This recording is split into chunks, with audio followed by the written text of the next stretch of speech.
Shalom, saya akan membaca dari buku Khotbah di atas Bukit yang ditulis oleh Ellen G. White. Makna rohani dari hukum Allah dengan pembahasan dari Matius 5 ayat 22. Setiap orang yang marah terhadap saudaranya harus dihukum. Melalui Musa, Tuhan telah mengatakan, "Janganlah engkau membenci saudaramu di dalam hatimu. Janganlah engkau menuntut balas, dan janganlah menaruh dendam terhadap orang-orang sebangsamu. Melainkan kasihilah sesamamu manusia seperti dirimu sendiri." Bilangan 19 ayat 17 dan 18. Kebenaran yang ditunjukkan Kristus adalah sama dengan yang telah diajarkan oleh para nabi. Tetapi kebenaran itu menjadi tak jelas oleh kekerasan hati dan kasih akan dosa. Kata-kata juru selamat itu menyatakan fakta kepada para pendengarnya bahwa selama mereka mempersalahkan orang-orang lain sebagai pelanggar, mereka mempunyai salah yang sama karena mereka tengah menghargai kedengkian dan kebencian. Di seberang laut dari tempat di mana mereka berhimpun adalah negeri Bashan, satu daerah sepi yang jurang-jurang dan bukit-bukitnya telah lama menjadi daerah persembunyian kesukaan bagi segala macam kejahatan. Laporan-laporan perampokan dan pembunuhan yang dilakukan di situ masih segar dalam pikiran orang-orang, dan banyak orang yang rajin memberitahukan para pelaku kejahatan ini. Pada waktu yang sama, mereka sendiri sangat bernafsu dan suka berdebat.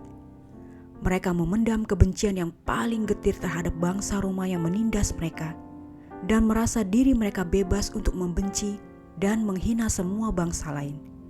Bahkan bangsa mereka sendiri yang di dalam segala hal yang tidak sesuai dengan pikiran mereka.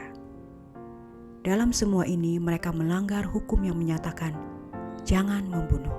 Roh yang membenci dan memendam berasal dari setan, dan itulah yang membunuh anak Allah. Barang siapa menyayangi kedengkian atau ketidakbaikan adalah menyayangi roh yang sama, dan buahnya adalah kematian.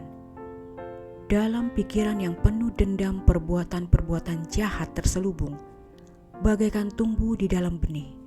Setiap orang yang membenci saudaranya adalah seorang pembunuh manusia, dan kamu tahu bahwa tidak ada seorang pembunuh yang tetap memiliki hidup yang kekal di dalam dirinya.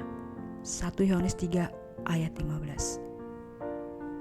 Barang siapa akan mengatakan kepada saudaranya, "Teman sia-sia," akan berbahaya di dalam majelis.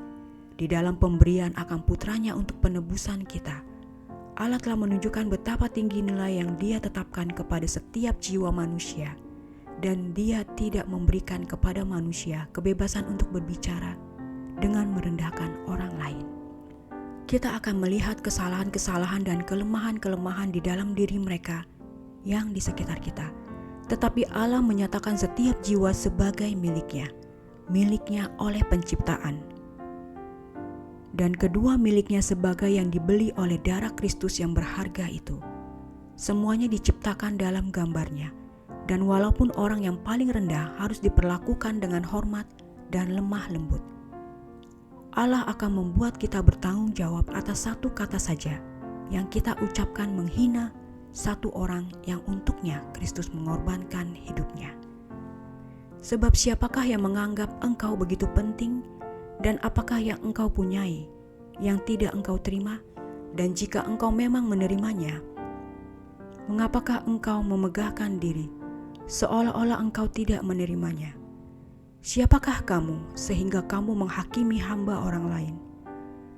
Entahkah ia berdiri, entahkah ia jatuh, itu adalah urusan tuannya sendiri. 1 Korintus 4 ayat 7 dan Roma 14 ayat 4. Barang siapa akan berkata, "Engkau tolol," akan berada dalam bahaya api neraka.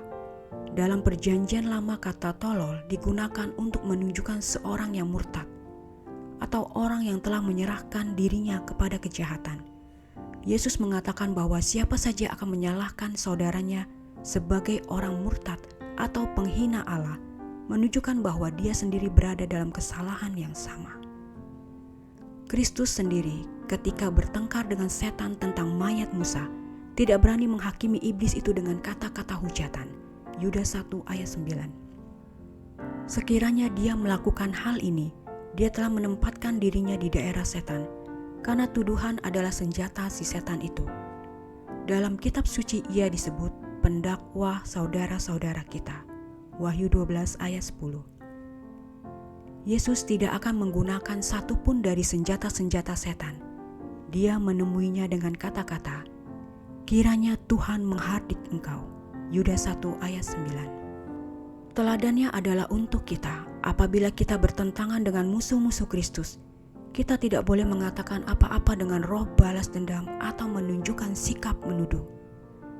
Dia yang berdiri sebagai seorang juru bicara bagi Allah tidak boleh mengucapkan kata-kata yang penguasa surga pun tidak akan menggunakannya ketika bertengkar dengan setan.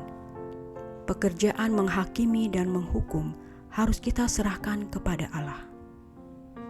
Demikianlah bacaan buku Khotbah di atas bukit dengan bahasan setiap orang yang marah terhadap saudaranya harus dihukum. Matius 5 ayat 22. Tuhan memberkati.